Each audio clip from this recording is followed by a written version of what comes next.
আজই ডাউনলোড করুন আর এনজয় করুন আপনার পছন্দের শো।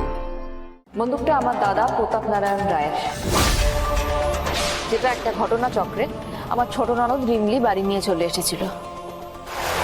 কিন্তু সোমেশ্বর বাবুর বিরুদ্ধে সবচেয়ে বড় অভিযোগ হলো উনি লাইসেন্স ছাড়া আগ্নেয়াস্ত্র ওনার নিজের কাছে রেখেছেন বাড়িতে। আপনি নিশ্চয়ই এটা বলবেন না যে উনি মানুষের মঙ্গলের জন্য বন্দুক রেখেছেন? সোম কোনো বন্দুক নিজের কাছে রাখেনি অফিসার। কি পারু, তুমি এখানে কেন? আর রিমলিকে কেন নিয়ে এসছো? স্যার, ওই বন্দুকটা সোমের নয়। ওই বন্দুকে ও কোনোদিন টাচ পর্যন্ত করেনি। তাই নাকি? কোনো প্রমাণ আছে আপনার কাছে? হ্যাঁ, প্রমাণ আছে। আপনারা যদি বন্দুকের ফিঙ্গারপ্রিন্ট আর সোমের ফিঙ্গারপ্রিন্ট টেস্ট করে দেখেন, তাহলে দেখবেন দুটোর মধ্যে কোনো মিল নেই। সোম আসলে কোনোদিন ওই বন্দুকটা হাতও লাগায়নি। তার থেকে প্রমাণ হয়ে যায় যে বন্দুকটা সোমের নয়।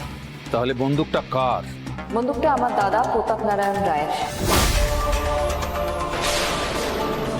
যেটা একটা ঘটনা চক্রে বা দুর্ঘটনাবশত বলতে পারেন আমার ছোট ননদ রিমলি বাড়ি নিয়ে চলে এসেছিল। এসব তুমি কি বলছো পারু? আর রিমলিকে কেন এসবের মধ্যে জড়াচ্ছ কেন? সবটা বলবো, তোমার থেকে আর কিচ্ছু লুকাবো না আমি। তার আগে তোমার মাথায় যে কলঙ্কের দাগটা লেগেছে, যে অপরাধীর তকমা লেগেছে, সেটা তো মুছে ফেলতে হবে। আপনি অকারণে আমাদের সময় নষ্ট করছেন ম্যাডাম। একটা বাচ্চা মেয়ে রাস্তা থেকে আপনার দাদার বন্দুক কুড়িয়ে নিয়ে চলে এলো, আর আপনারা কেউ লক্ষ্যই করলেন না। এসব গাল গল্প কেউ বিশ্বাস করবে? স্যার, আপনারা যদি একটা বার আমার কথা শুনে ফিঙ্গারপ্রিন্ট টেস্টটা করিয়ে নেন না, তাহলে আপনারা বুঝতে পারবেন যে আমি গাল গল্প করছি না। আপনারা দেখবেন ফিঙ্গারপ্রিন্ট টেস্টে দুখানাই ফিঙ্গারপ্রিন্ট আসছে, একটা রিমলির আর একটা আমার দাদার। ঠিক আছে, আপনার কথা মতো রিমলির ফিঙ্গারপ্রিন্ট আমরা করলাম, কিন্তু আপনার দাদার, তার ফিঙ্গারপ্রিন্টটা পাবো কি করে? না, আপনার কথা মতো তো তার ফিঙ্গারপ্রিন্টটা আমরা গিয়ে নিতে পারবো না।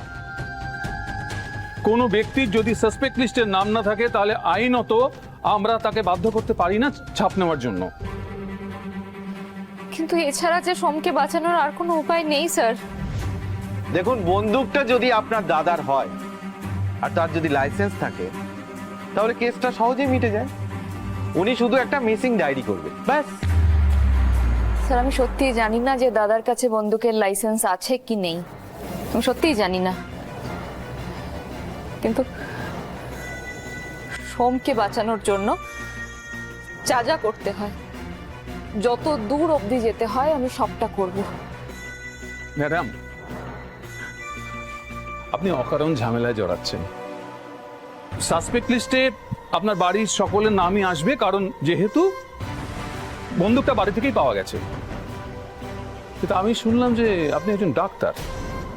তো যে মানুষের জীবন দেয়, সে যদি একটা বেআইনি আগ্নেয়াস্ত্র রাখার কেসে জড়িয়ে পড়ে, তাহলে কিন্তু তার লাইসেন্স, মানে ডাক্তারি লাইসেন্সটাও ক্যান্সেল হয়ে যেতে পারে। আপনি সেটাও মনে রাখবেন। পারু, তুমি এখান থেকে চলে যাও, যাও, আমি বলছি। আর রিমলিকে এসবের মধ্যে জড়িও না। জড়িয়ে তো আমি গেছি সোম, জড়িয়ে তো আমি গেছি। এখন যে পালাবার আর কোনো পথ নেই। আমার স্বপ্নগুলোকে আমি আর ভেঙে যেতে দেব না, কিছুতেই না।